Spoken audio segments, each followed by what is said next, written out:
As of this time, at 2 o'clock, 2,000 people have been evacuated out of the Mobile area. 5 shelters have been opened. They have set up evacuation routes in case the hurricane hits.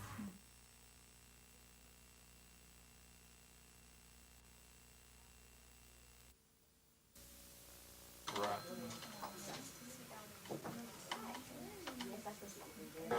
They're moving it all in one area. And traveled north. At the very least, the probability is very high that we will receive strong gusty winds, possibly torrential rains. And of course, there is always the danger of spin-off tornadoes anytime that there is a hurricane in the Gulf. In Hurricane Eloise, the pattern, if there is a declaration because of the damage, then there are certain steps that need to be taken prior and of course during the disaster. 31-year-old Michael Williams left Tuskegee a convicted rapist and returned today as a man of the cloth. Williams says he's a licensed Baptist minister and, with his daughter in his arms, professed his innocence and said he'll appeal his conviction. A former radio announcer, Williams alerted area media by telephone before surrendering to his former boss, Sheriff Lucius Amerson. Williams says he was framed and now fears for his life. I thought the best thing to do, if you don't want to get a bullet popped in you and somebody say something else happened, then you better get a lot of people out there that can witness it. Sheriff Amerson says Williams will be held in the Macon County Jail until he is sentenced. The sheriff says because Williams turned himself in, he will not be charged with escape. Lisa Walsh, WSFA TV News, Tuskegee.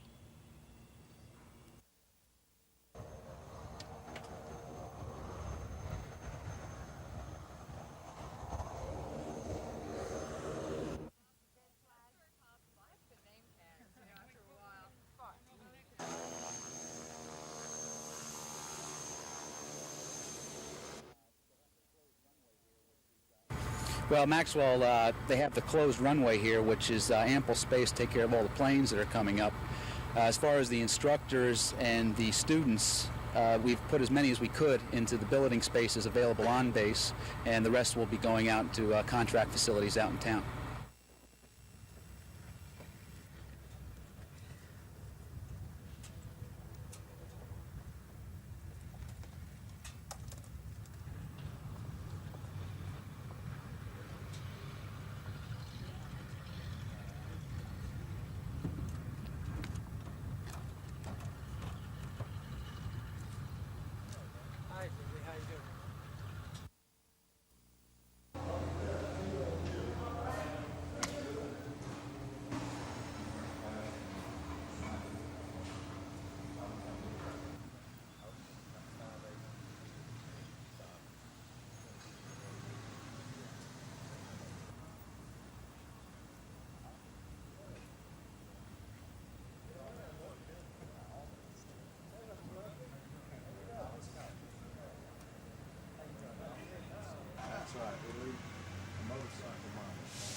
We don't have our calendar up here, and with throughout the county, in buildings that are accessible to wheelchair. Friends across the state have been encouraging me to continue looking at it. I've been talking to people, getting a good feel for the water. It seems warm and inviting. However, we will be making a formal decision a little later this fall. But sometime this year, though. Oh yes, sometime before 1986.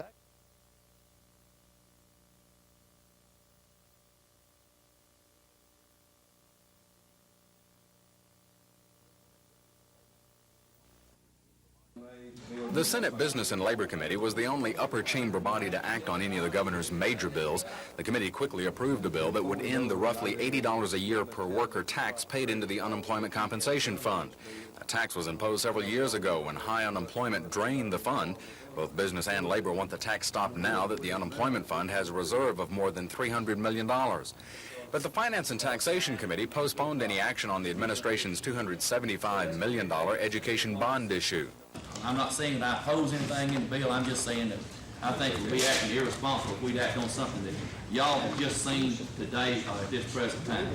But the House Ways and Means Committee approved the bond issue, turning away efforts to change the distribution between primary and higher education or increase the size of the bond issue. The governor's abortion notification bill was ignored on both sides. Lieutenant Governor Bill Baxley didn't assign the Senate version of that bill to committee, claiming it was simply an oversight. Chris Grimshaw, WSFA TV News at the Capitol. Bobby Marlowe. The name may or may not be a familiar one to you, probably depending upon your age. You see, Bobby was a star running back for the Alabama Crimson Tide back in the early 1950s. In fact, his name still dots the Tide record books. He came from the city of Troy. His parents died when he was very young, so he spent several years at the Troy Baptist Children's Home. But in a sense, it was as if the entire city of Troy adopted him. In short, he was the town hero. He was a fantastic runner, a fantastic blocker. He could catch pass. He could throw a pass. He was just a all-around football player. Almost 3 months ago, at the age of 55, Bobby Marlowe suffered a heart attack and passed away. His passing saddened many. But recently, a group of Bobby's friends and associates here in his hometown of Troy decided that though he was gone, he would not be forgotten. At present, this building at Charles Henderson High School here in Troy is being renovated into a new field house for the football team. After Bobby's death, the Booster Club decided to name the field house after him, the Bobby Marlowe Field House. When the renovation is complete, the field house will not only consist of a new weight room, but a special film room, with one wall being set aside to honor special athletes from the city. And of course, the first entry to that wall will be Bobby Marlowe. He'd do anything in the world for you, give you the shirt off his back and then help you put it on. I don't think that the people from Alabama or from Troy will ever forget Bobby. A city giving something back to a man who gave them so much. In Troy, Mark Thornhill, WSFA TV Sports.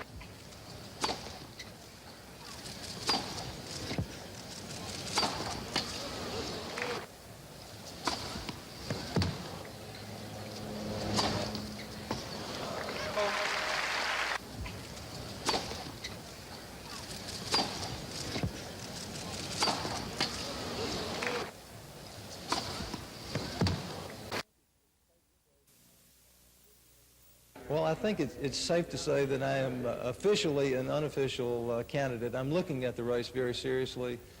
Friends across the state have been encouraging me to continue looking at it. I've been talking to people, getting a good feel for the water. It seems warm and inviting. However, we will be making a formal decision a little later this fall.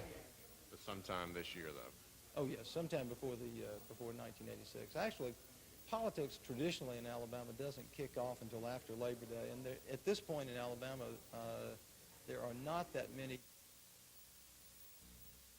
They're walkers if they're an older voter, and you know somebody in a walker can't. Alabamians. In fact, the state of Alabama has estimated that there are 700,000 people that this legislature.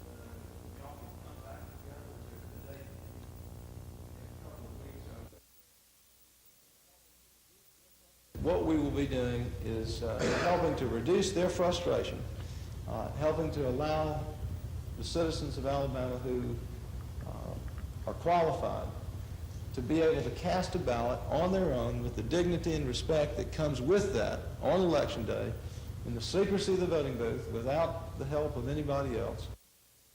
This project, and as we have gone from county to county and explored the different, I've been Secretary of State and made them available through the just doesn't have arms long enough to reach up and to flick those levers for themselves. So even though they're in a wheelchair, and even if they've got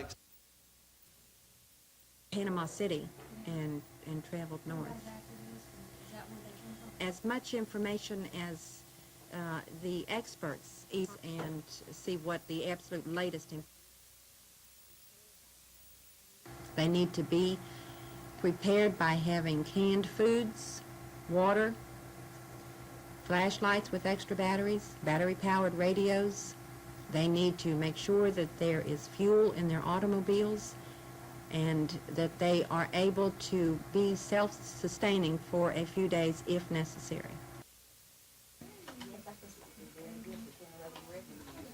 And they're kept moving it all in one area.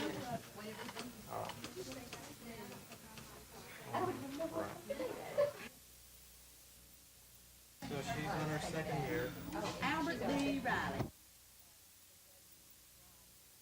Always, the blood need rises during a holiday weekend, and with the long Labor Day weekend, and of course with the hurricane, we don't really know what to expect, you know, this holiday weekend, because so many are going to be going home early from the beaches.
Just doing all the yellow, sir.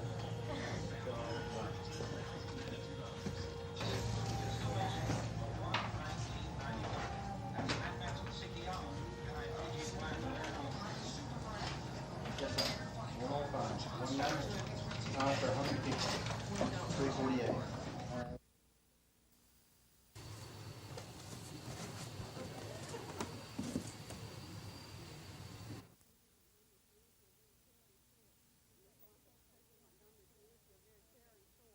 We feel like that the people in Montgomery community are a very caring sort, and so that we hope they will take the time to look at these photographs. You know, if we can help just find one child. This particular organization here, the National Center for Missing and Exploited Children, they've been in existence for only 14 months, and in 14 months they have reunited 841 children with their families. So, considering the number of missing children they are, that's not very many. But one child, if you cared about that one child, getting that one child back, it would be worthwhile.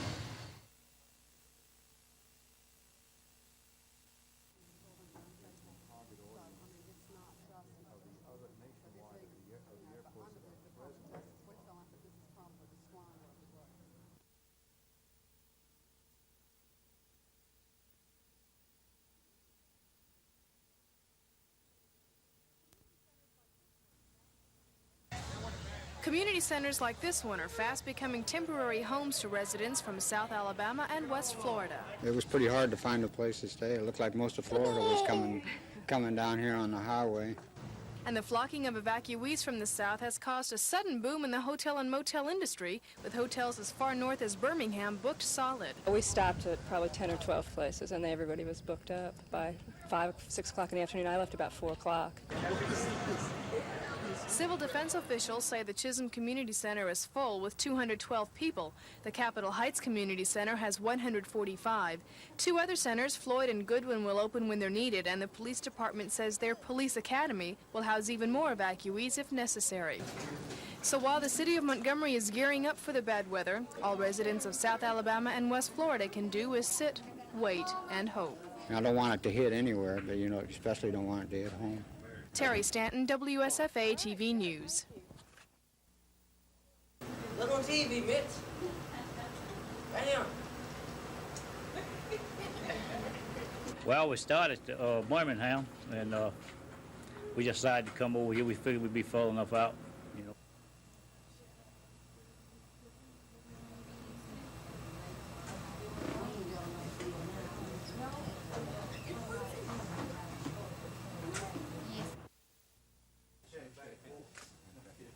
Now let's have a couple looking at the camera. Okay, a little smile. One more. Thank you very much. We thank you for coming to the trouble of coming out here to us. We appreciate what you've done, and we'll use it this year for that program.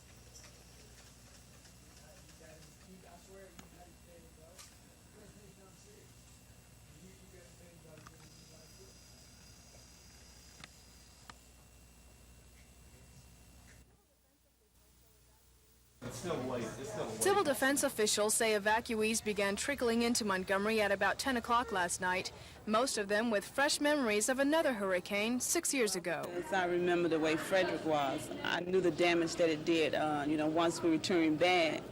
The sudden rush of residents from the south has caused a sudden surge in motel business. Within a matter of hours, there was no room at the inn. We stopped at probably 10 or 12 places, and everybody was booked up by 5, 6 o'clock in the afternoon. I left about 4 o'clock. We've turned away enough people to fill up our motel many times over. It's just been incredible. And if a storm does hit, while the main force of the hurricane is expected to hit Mobile or Pensacola, Montgomery is expected to get some of the bad weather offshoots, and Montgomery officials are getting ready. We have put all the people that are on the traffic and patrol divisions on alert.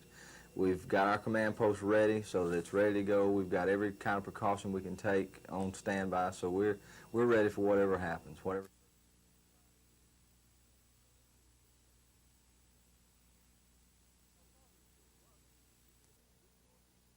Authorities say Rust is a deacon at this Northeast Montgomery church where he allegedly kept pornographic pictures of young boys he took on church camping trips. According to investigators, they were allegedly brought up here practically every weekend. He would pick them up on Friday evening, bring them up, they'd spend the night, and usually go back late Saturday afternoon. District Attorney Williams says some of the photos were taken at this church-owned cabin in rural Chilton County. Another site believed used by Rust for photographic backgrounds is this waterfall just off the Coosa River behind the church cabin. There also may be clues to how long the cabin and waterfall were used by Rust before his arrest. The allegations in our indictment here in Chilton County only involve the last 2 to 3 years, but some of the photographs that were found in Montgomery date back as far as the early 60s. Rust also faces trial in Montgomery on similar indictments handed down in July by a county grand jury. Rust has pleaded not guilty to all charges. This is Norman Lumpkin, WSFA TV News, Chilton County. Traffic has been heavy throughout the day, with Florida evacuees heading north to escape the high winds and water of Elena.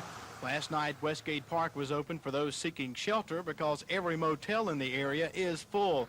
Almost 400 persons, mostly from Panama City, were bedded down and fed today. Meanwhile, emergency management officials have been working around the clock following the patterns of the hurricane. Houston County EMA Director Karen Gilley told us today the Wiregrass area is going to feel the strength of Elena, and residents should be prepared to take shelter. Also assisting emergency management is the Alabama National Guard. Guardsmen say they are ready to mobilize troops if needed and are also available to transport Wiregrass residents to shelter if the situation arises.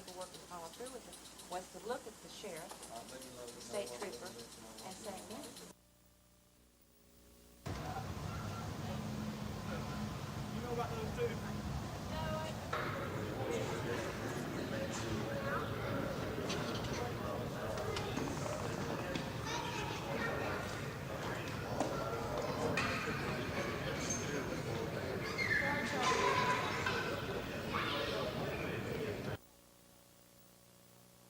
and I'm a little worried about what's home, how the house is, and we have our children and grandchildren with us, and they're kind of worried. They live in a trailer, and they're a little afraid of that. Yeah, we live about 2.5 blocks to the Gulf, and it's just a little mobile home, and there's just no telling. It's scary. It's real scary, especially when the civil defense knocks at your door at 1:15 in the morning and tells you that it's mandatory evacuation.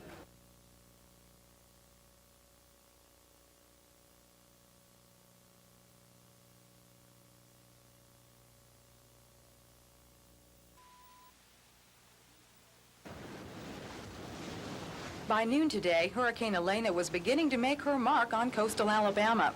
The usually rhythmic pulse of the ocean easing onto the shore quickened in pace as high waves and strong winds crashed through a pier near the Gulf Shore City beach.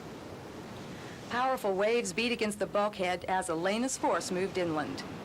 Strips of beach are now underwater as the strong seas pound summer homes abandoned by their owners. Law enforcement personnel closed off Highway 59 at the Intracoastal Canal outside of Gulf Shores around 10 this morning. Residents who returned in an effort to salvage their belongings were turned away at the bridge. Debris on the beach is only a sample of Elena's destruction so far. Some boats left near shore are now in pieces as water gushes over the boardwalk, flooding parking lots. The full impact of Hurricane Elena will not be known until sometime later tonight or possibly tomorrow morning. And as Elena continues her trek inland, residents can only hope the calm before the storm they witnessed today will be an indication of things to come tonight. In Mobile, Carrie Gordon, WSFA TV News.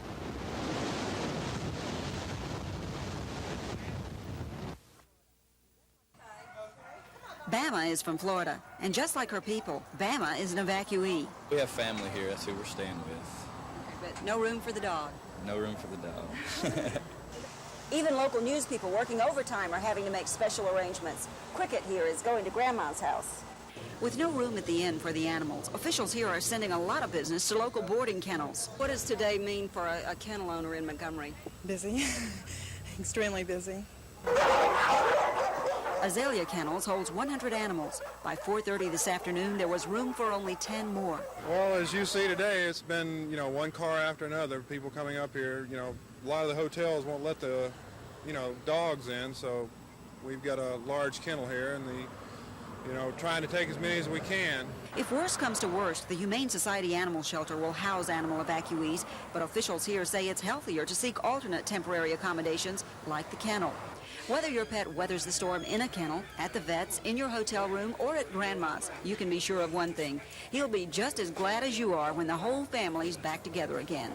Lynn Sampson, WSFA TV News. Hey, sweetie.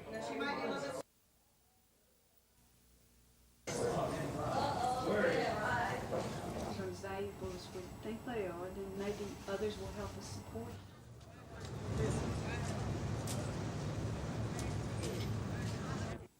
Are you saying that they would automatically honor the request of the Board of Education to raise, continue for the proper? We provided that we can receive the proceeds and growth from the half-cent sales tax.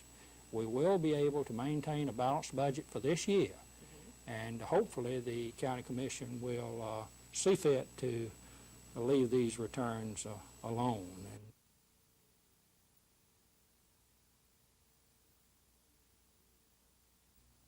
Every night, the atrocities down in South Africa are coming. Evaluate its pension programs, divest its holdings in any enrichment. The problem, however, and the issue is what happens with the stock market in Johannesburg, so they're hurting many whites as well. In Sunday Times about 2 weeks ago. It is our view that economic and political sanctions should be imposed by the United States, state and local governments, and private sector institutions against the government of South Africa until such time as that government abandons its policy of apartheid. National Economic Development Director, Mr. Fred Rashid, their share of the jobs and business opportunities from companies signed agreements with 31 national and local firms and should secure from. Moreover, we urge Auburn University and other public colleges and universities in Alabama and elsewhere to review its policy of recruiting and awarding athletic or academic scholarships to students from South Africa. We'll do all that we can in support of the NAACP to do what's necessary to bring about that successful conclusion. Thank you very much.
To central Alabama for shelter.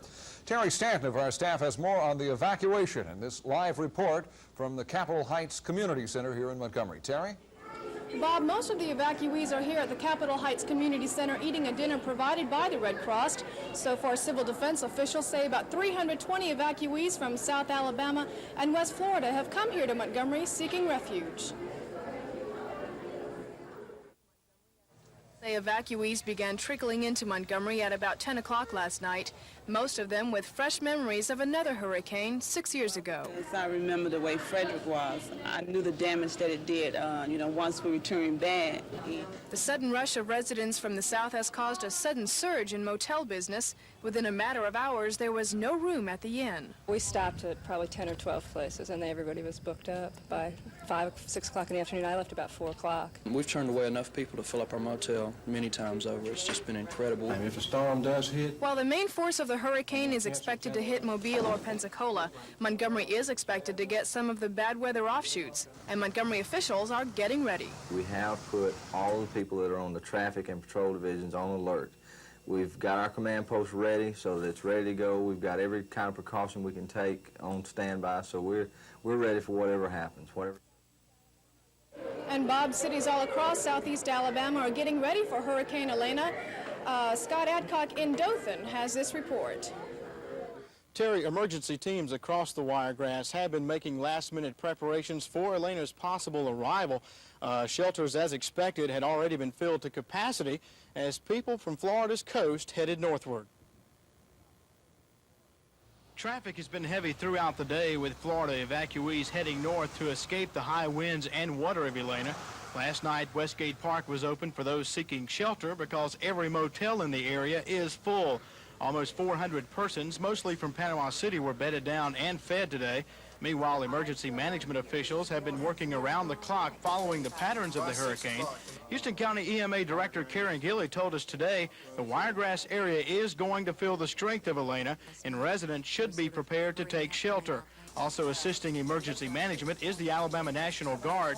Guardsmen say they are ready to mobilize troops if needed and are also available to transport Wiregrass residents to shelter if the situation arises.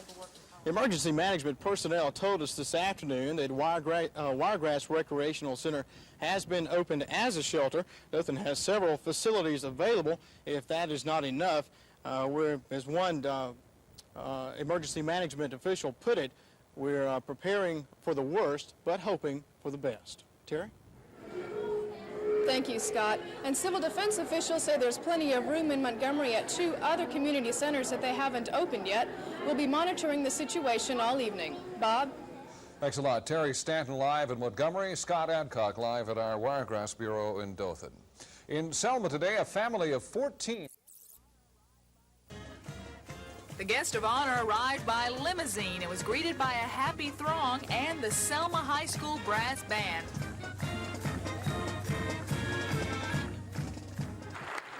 Inside, the author of 11 books, 6 about ghosts, accepted her award from the president of the Chamber of Commerce and told her friends in the audience, many of whom she's known for half a century, her philosophy on life. God's not going to meet us at the pearly gates with a list of our good deeds in one hand and all the bad things we've done in the other hand.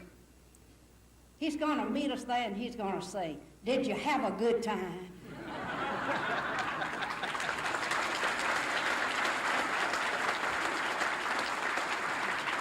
Well, I want you to know I've had a good time. I've been having a good time for years, and that's why I can't understand why any to-do is made over it. All I've been doing is having a good time. Also present today but not seen was Jeffrey, the ghost Catherine has made famous through her books. Say you don't believe in ghosts? Well, neither does her son, but he admits Jeffrey put him through college. Lisa Walsh, WSFA TV News, Selma.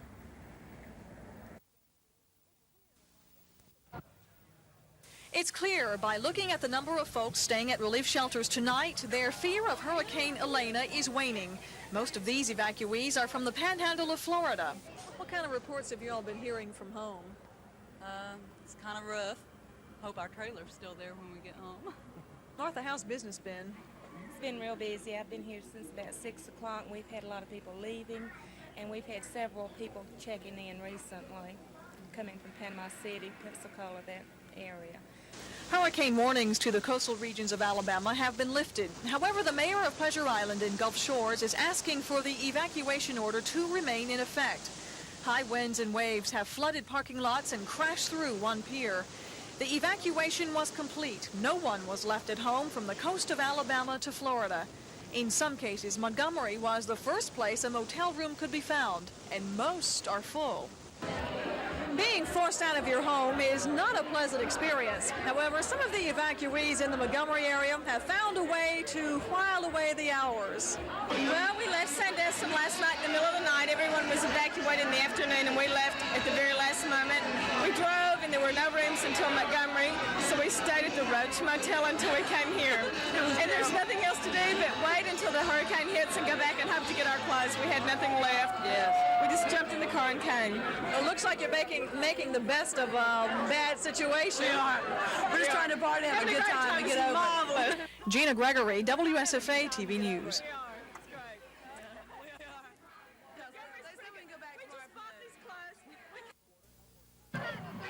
We begin in the first quarter. Elmore County in the dark red jerseys. The Panthers quarterback Eric Brown let fly with a 35-yard pass. David McCormick making the catch inside the 15. They failed to score, however, as a Tuskegee interception stopped the drive. The defensive play was made by Panther Tommy Taylor playing a cornerback. He tipped away Maurice Herb's pass to end Tuskegee's only first-half threat. Taylor put the Panthers into scoring position late in the first half. The misdirection turned the defenders around and allowed Turner to the 1-yard line, but a holding penalty nullified the opportunity. Tuskegee went on to win with a final of 14-7. Jim Jackson reporting, WSFA TV Sports.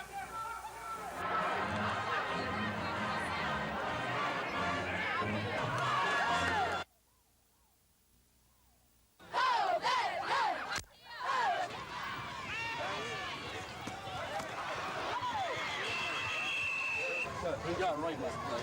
And then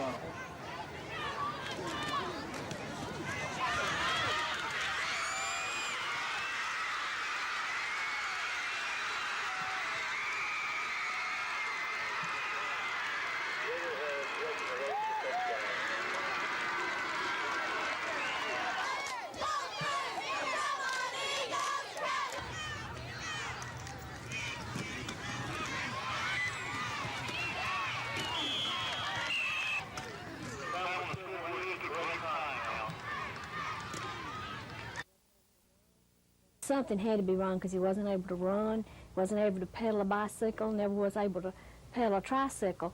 So we took him, they kept on testing him at Children's Center, and then they said, they turned me over to MDA Association saying that Dr. Colin and Dr. Munsky had talked, and they had decided they thought he had muscular dystrophy.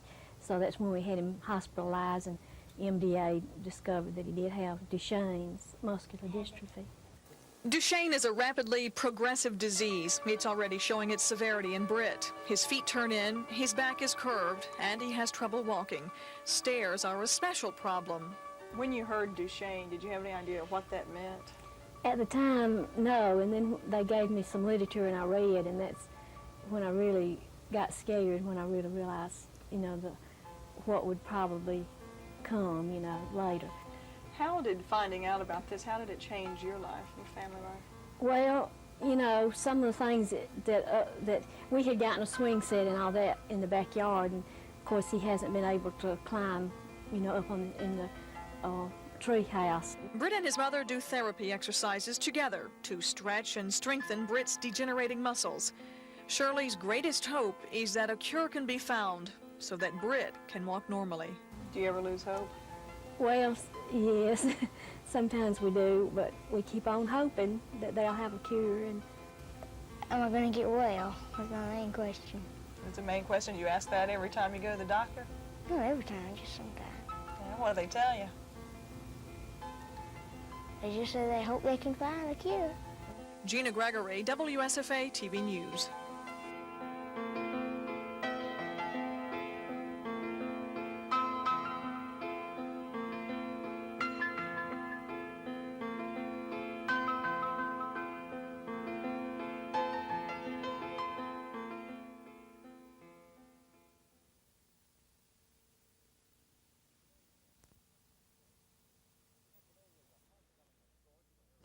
Well, today was a homecoming of sorts for nearly 300 National Guardsmen stationed at Danley Field. Carrie Gordon is standing by live at the Guard headquarters where planes have been arriving all day. Carrie? That's right, Dean, and they are some very tired crew members of the 187th Fighter Tactical Force arriving here at Danley Field.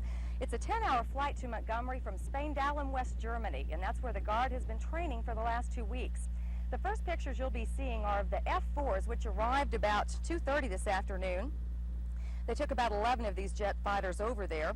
The pilots and navigators and support personnel who went on the training mission spent the 14 days doing the same type of exercises they would do in an actual wartime situation.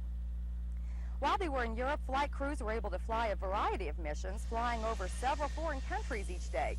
So you can imagine this training was a little different than what the 187th would receive here in Montgomery.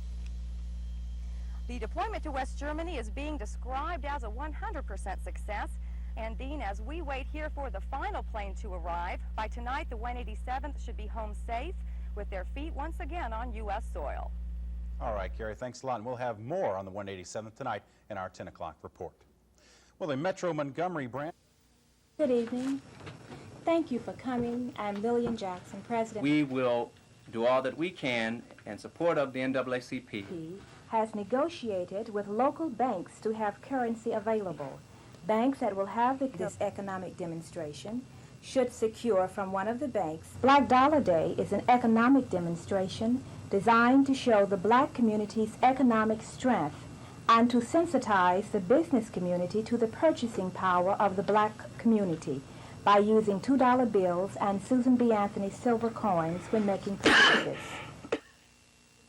Fair Share program has signed agreements with 31 national and local firms and moved to demand a fair share of the jobs and business opportunities.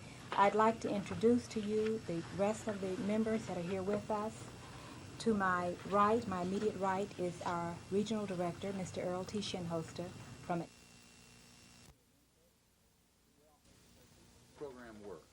Well, it's for people who have unfortunately had too much to drink in the city of Montgomery, and by calling 269-8310, we will dispatch a cab to a bar, a restaurant, or to a club or a private party and take the individual home, not to another party, but home.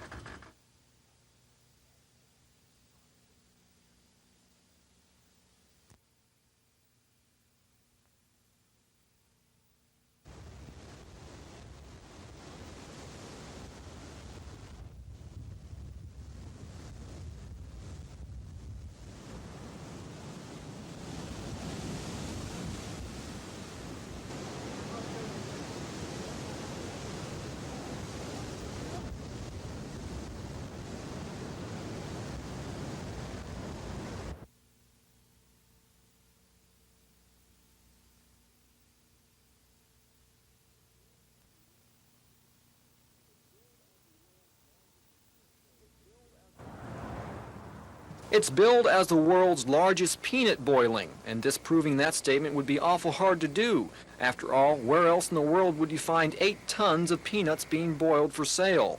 It is all part of a fundraising effort by the Crenshaw County Shrine Club, and thanks to Gulf Coast hurricane evacuees returning home through Laverne on Highway 331, sales are going better than expected. You know, this goes on every Labor Day weekend. We start setting up on Wednesday night, we start boiling on Thursday morning, and we cook peanuts through Monday. And this year, it's, I guess you could attribute to the storm down there in Florida. You know, we've just had a great year. We've sold more peanuts for the first 2 days than we've ever sold.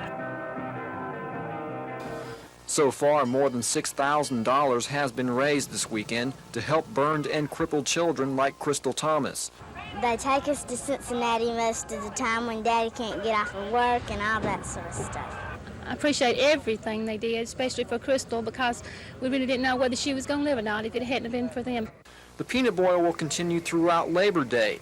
The Shriners are hoping to exceed last year's total of more than $13,000. And at this point, with the weather's cooperation, it looks like they will have no problem reaching their goal. In Laverne, Craig Meadows, WSFA TV News.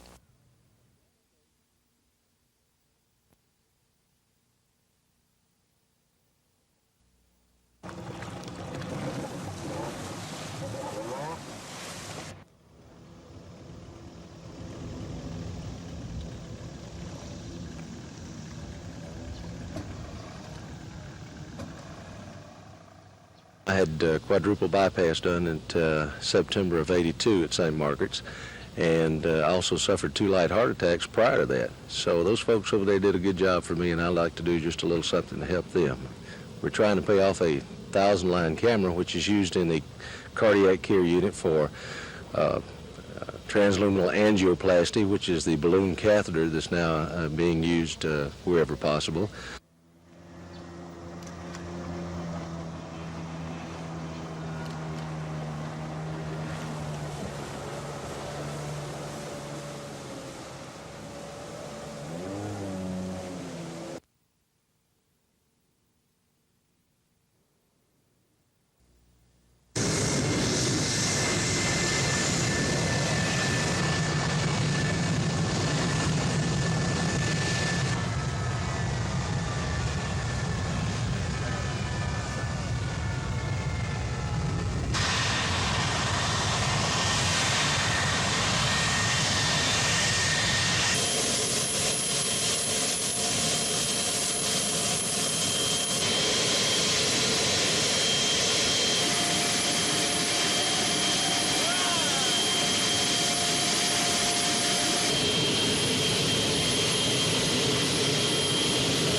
All phases of our unit, maintenance, air crews, all support areas were represented and worked in a very difficult situation. Had a very successful trip. The air crews got training in flying in different types of terrain, different type of countries. In all phases, it was foreign to our people. So.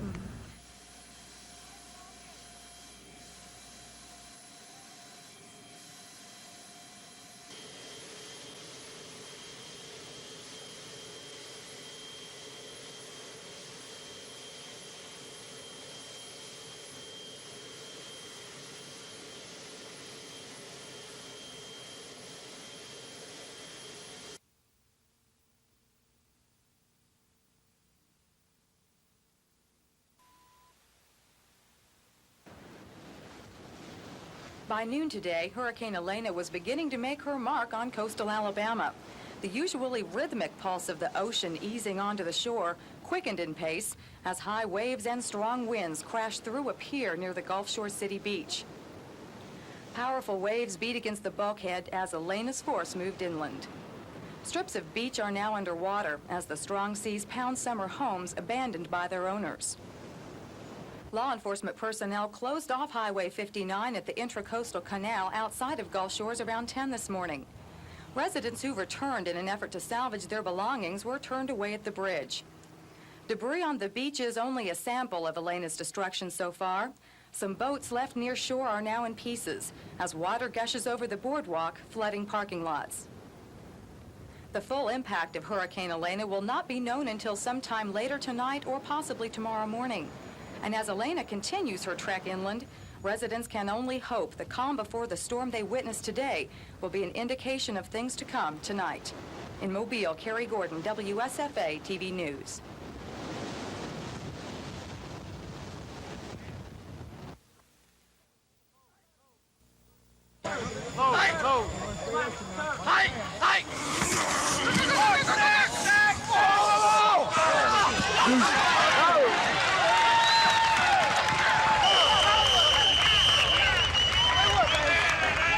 Our goals are not based on anything like that. You know, our goals are based upon playing each play as hard as we can, being the best team that we can, and doing everything the, quote, right way. You know, that is our team motto, do everything the right way. And that has nothing to do with winning national championships or anything.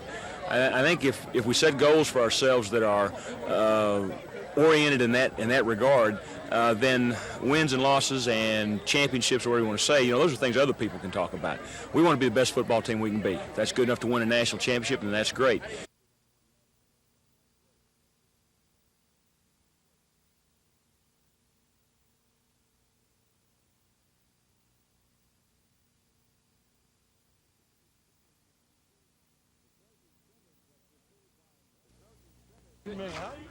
The Trojan scrimmage was preceded by a breakfast this morning along the Memorial Stadium track. Coach Rhodes invited parents and all Trojan fans to take part. Today's scrimmage marked the third day in pads for TSU players. Quarterback Mike Turk moved the first offensive unit down inside the 20, but the Montgomery native says opponents this year will probably force the pass. We're looking at a lot of people to get up for us, get really fired up, and come out and try to make us throw the football. We had so much success running it last year. I think they're really going to concentrate on our running game and try to make us throw the ball to beat them. Turk is among a handful of returning starters, along with fullback number 45, Ted Horsted. The offensive line lost 4 of 5 starters from the national championship team. To compensate for the loss, Buck Hansen was moved to offense to add some punch, and he is happy with the switch. I look back, you know, surely you look back to the year before, and that does add a little bit of pressure there also, but I think that you can overcome anything if you really put your mind to it and do the best you can at your position. You know, you have to play each play at one play at a time, and, you know, just put the past behind you. You know, this is 1985. We have a new year to go. We got our own things to do, and I think that it starts with the offensive line.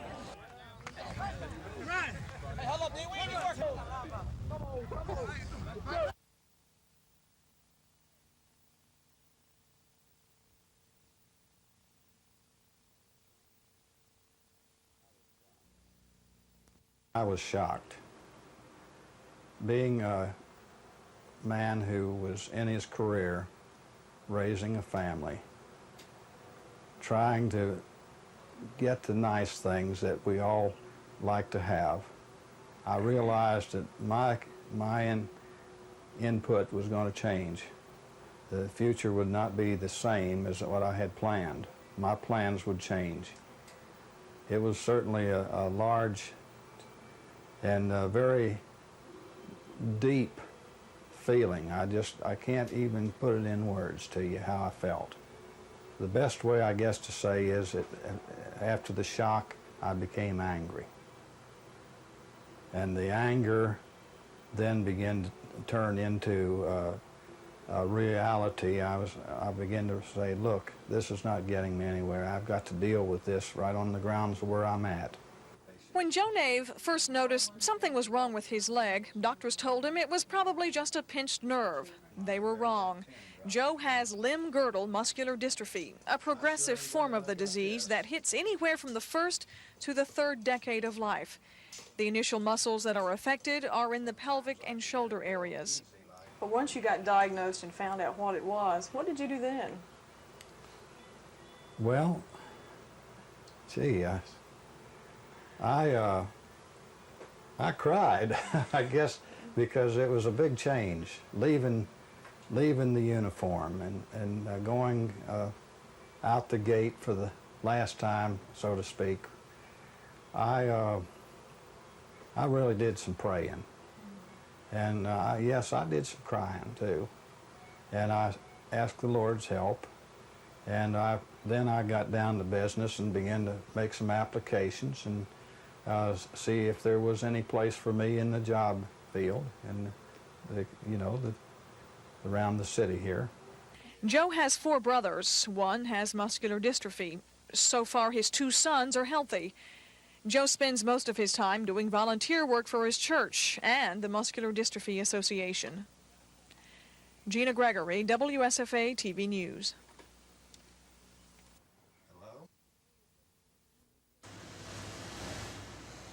Proponents of protectionism say unbalanced trade policies have resulted in the loss of millions of U.S. jobs. They say it's very difficult for American manufacturers to compete with foreign producers who have easy access to the U.S. market with products made at lower costs. Alabama Congressman Richard Shelby says he is co-sponsoring a bill to prevent the dumping of foreign textiles into this country. That would limit the amount of textiles that can be dumped into this country from mainly the Pacific Rim group. Every time they're dumping more and more textile manufactured goods here, you're seeing the erosion of jobs in Alabama. But the White House is steadfastly against protectionism. President Reagan has turned down appeals for quotas or higher tariffs to protect domestic shoemakers from imports. Administration officials say with modernization, the U.S. can compete with other countries without trade sanctions or retaliation.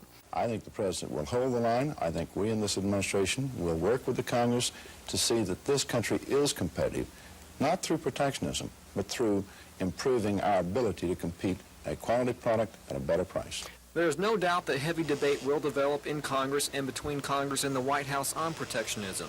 Both sides say that whatever comes out of those debates will affect American jobs and the economy for years to come. Craig Meadows, WSFA TV News.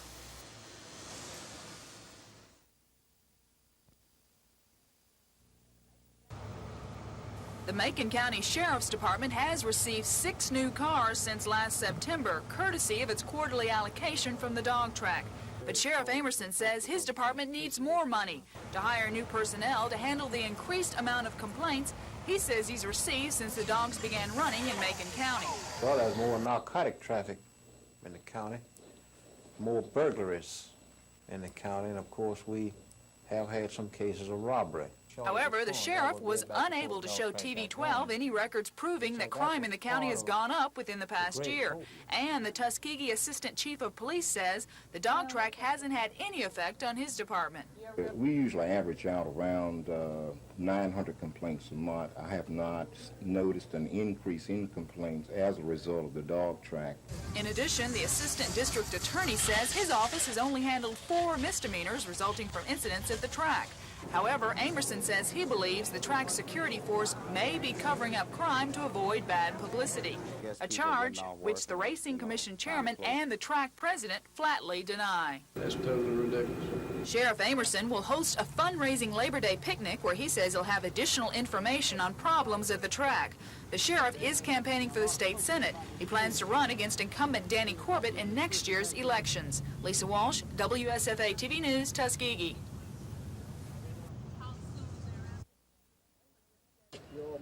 Amerson says one of his campaign platforms will be to work to get more money for the county from the Victoryland dog track. Since the track opened last September, the Racing Commission has distributed $4 million to county governments and agencies. But Amerson says that's not enough and wants the county allocation doubled. He says the additional money would be used to hire more law enforcement personnel and provide better services to the people of Macon County. Amerson was also asked about Michael Williams, the former Macon County chief jailer and convicted rapist who escaped from the jail on Friday. I received some information on yesterday that he was seen in Auburn. Of course, I have people there now looking for him, and I would like to say that it is evident from my investigation that certain law-abiding people in this area, Auburn, Opelika, Tuskegee, and what have you, are actually aiding and abetting in keeping him from being brought to justice. Amerson plans to run against incumbent State Senator Danny Corbett in next year's elections. Lisa Walsh, WSFA TV News, Tuskegee.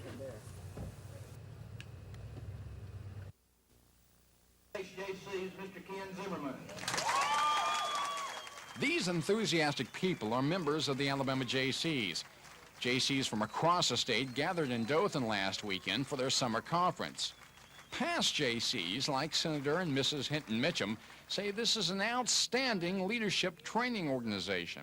This is one of the greatest organizations that I've ever been involved in.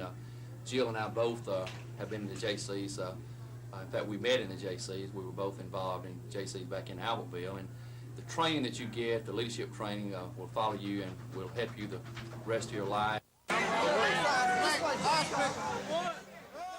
But despite their good points, Jaycees aren't above kidnapping their own members, at least if it will help the Muscular Dystrophy Association. This jail bail raised $1,000 for MDA, all the money coming from Jaycees themselves. Throughout the year, Jaycee chapters across Alabama conduct fundraisers for MDA. The Enterprise Jaycees held their own jail bail to raise money, while Dothan Houston County Jaycees put on Bar Wars, a competition matching up local lounges. Last weekend, Jaycee chapters were honored for their work to fight muscular dystrophy. The relationship, as you might guess, between MDA and Alabama Jaycees is close. Just ask MDA Director Jimmy Gilbert. It's the people that make the difference. You're doing it because you help people. You help the people just like yourself. People with muscular dystrophy, patients right here in Alabama, kids, adults, teenagers, just like you and me, who have muscular dystrophy. And those are the people we're helping. And we're doing it for one reason when it boils down to it. One reason alone. You throw all the others out the door. You're doing it because it's the right thing to do. And that means a lot. Because that's the hardest reason to do something a lot of times.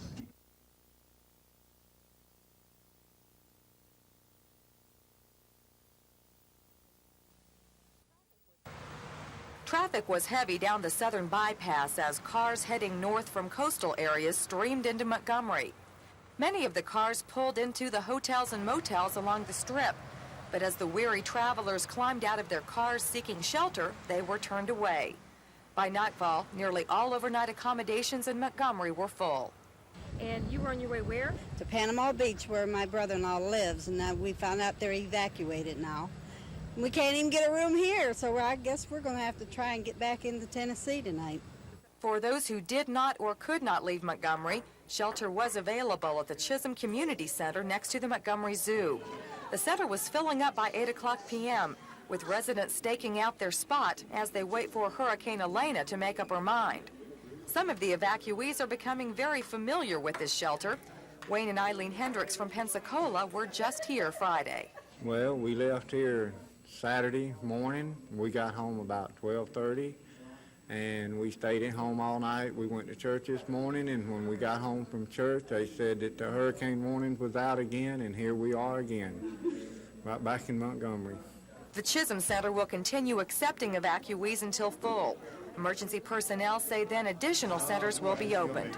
Carrie Gordon, WSFA TV News.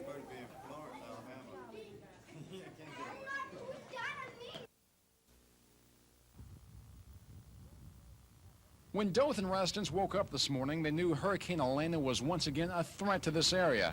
The evidence was a strong, gusty wind. Alabama may have never been a more welcome sight to Floridians until today. Late this afternoon, Florida evacuees discovered Dothan motels were already filled, leaving families with the options of either traveling further north or heading to shelters. Realizing the strength of Elena, Houston County Emergency Management officials this afternoon opened 2 shelters, this one at Westgate Park and Wiregrass Rec Center. Both locations rapidly filled up with people who prayed Elena would once again change her course and stay away from their homes.